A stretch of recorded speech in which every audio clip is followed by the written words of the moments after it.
ఈ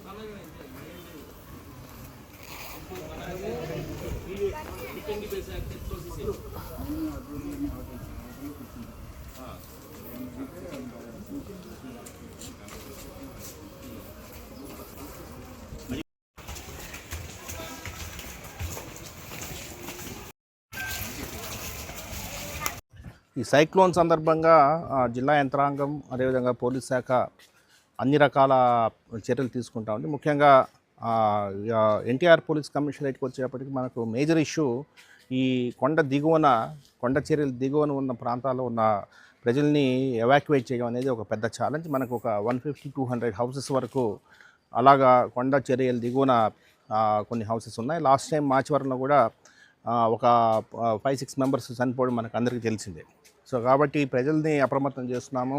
ఆ కొండ చర్యల కింద ఉన్న హౌసెస్లో ఉన్న వాళ్ళందరినీ కూడా ఇమ్మీడియట్గా ఎవాక్యువేట్ చేయమని, ఇది రిలేటివ్స్ ఇంటికైనా వెళ్ళండి, లేదంటే రీహాబిలిటేషన్ సెంటర్స్ దాదాపు 156 రీహాబిలిటేషన్ సెంటర్స్ ఉన్నాయి.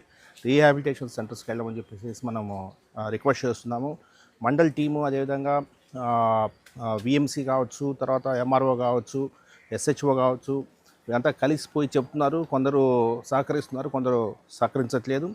సో కొంత మధ్యాహ్నం దాకా చూసి ఇంక వర్షం కూడా స్టార్ట్ అవుతుంది కాబట్టి అటువంటి వాళ్ళని ఎవాక్యువేట్ చేయడం జరుగుతుంది.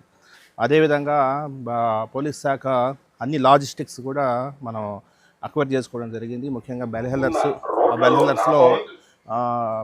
బెల్లర్స్లో మనకు రికార్డెడ్ వాయిస్ పెట్టడం జరిగింది. అదేవిధంగా డ్రాగన్ లైట్స్, ఆస్కా లైట్స్, తర్వాత పోలీస్ కమ్యూనికేషన్ కూడా బలోపేతం చేయడం జరిగింది.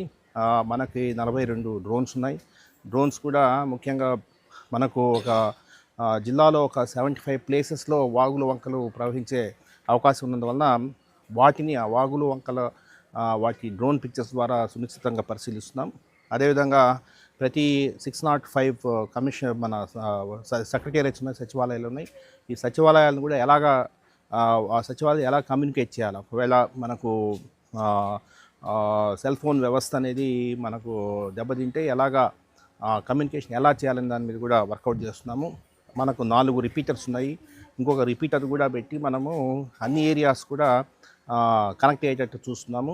సో పోలీస్ కమ్యూనికేషన్ అంటే మన సెల్ ఫోన్ కమ్యూనికేషన్ ఫెయిల్ అయిన పరిస్థితుల్లో పోలీస్ కమ్యూనికేషన్ ఎలాగా ఉపయోగించాలనే దాని మీద ప్రయత్నాలు చేస్తున్నాము. ఈసారి ఒక మోడలింగ్ అంటే ఇంత సైక్లోన్ వస్తే ఎంత దెబ్బతింటుంది అనేది ఒక మోడలింగ్ చేయాలని చెప్పేసి గౌరవ ముఖ్యమంత్రి గారు ఇచ్చిన సలహా మేరకు పకడ్బందీగా అన్ని చర్యలు తీసుకుంటున్నాము.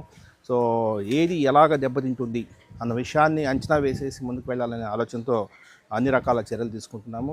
పోలీస్ యంత్రాంగం, రెవెన్యూ యంత్రాంగం, మున్సిపల్ కార్పొరేషన్ అందరూ కూడా సమాయత్తంగా ఉన్నారు. ఒక కంట్రోల్ రూమ్ ఏర్పాటు చేయడం జరిగింది.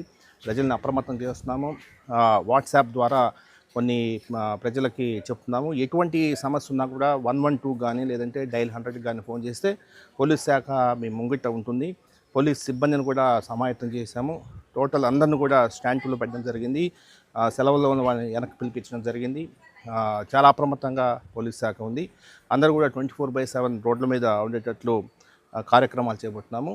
ప్రజలకు ఎటువంటి ఇబ్బందులు లేకుండా, ప్రాణ నష్టం అదేవిధంగా ఆస్తి నష్టం లేకుండా అన్ని చర్యలు తీసుకుంటాము. ముఖ్యంగా హోర్డింగ్స్ దాదాపు 605 హోర్డింగ్స్లో బ్యానర్స్ అనేది తొలగించడం జరిగింది. ఎందుకంటే బ్యానర్ ఉంటే ఆ హోర్డింగ్ పడిపోయే అవకాశం ఉంది కాబట్టి ఆ బ్యానర్స్ తొలగించడం జరిగింది. అదేవిధంగా చెట్లు కూడా కొంత పడిపోయే విధంగా పాత చెట్లు ఉన్నప్పుడు వాటిని కూడా కొన్ని ట్రిమ్ చేయడం జరిగింది. ట్రాఫిక్ కూడా ఎటువంటి ట్రాఫిక్ అబ్స్ట్రక్షన్ లేకుండా అన్ని చర్యలు తీసుకుంటాము. కొంత ట్రాఫిక్ డైవర్షన్స్ కూడా ప్లాన్ చేస్తున్నాము.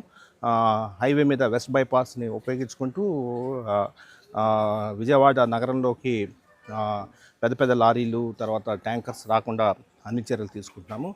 అందరం కూడా సమాయత్తంగా ఉన్నాం. అదేవిధంగా మనకు దాదాపు 10,000 కెమెరాస్ ఉన్నాయి. ఆ కెమెరాస్ కూడా కొన్ని యాక్టివేట్ చేస్తున్నాము. So property offences last time కొన్ని రీహాబిలిటేషన్ సెంటర్స్కి పంపించిన క్రమంలో కొన్ని ప్రాపర్టీ అఫెన్సెస్ జరిగాయి వరదల సమయంలో. సో వరదల సమయంలో మనకున్న అనుభవాలను దృష్టిలో ఉంచుకొని అన్ని రకాల చర్యలు చేపడుతున్నాము. ముఖ్యంగా ఇటువంటి వెకేట్ చేసిన ఇళ్ళ దగ్గర ఖచ్చితంగా ఒక సీసీ కెమెరా ఏర్పాటు చేయమని ఆల్ ఎస్హెచ్ఓస్కి మనం చెప్పడం జరిగింది. ప్రతి ఇటువంటి ప్లేసెస్లో వెకేట్ చేసిన ప్లేసెస్లో ఎవిక్ట్ చేసిన హౌసెస్ని రక్షణగా పోలీస్ కెమెరాలు నిరంతరం నిఘా ఏర్పాటు చేస్తున్నాము. కమాండ్ కంట్రోల్, అదేవిధంగా ఇంటిగ్రేటెడ్ కమాండ్ కంట్రోల్, కలెక్టరేట్లో ఇంటిగ్రేటెడ్ కమాండ్ కంట్రోల్ ఉంది. ఇంటిగ్రేటెడ్ కమాండ్ కంట్రోల్ వ్యవస్థని ఉపయోగించుకుంటూ ప్రజలు చక్కటి సౌకర్యాలు పొందాలని చెప్పేసి నేను కోరుకుంటాను. Thank you.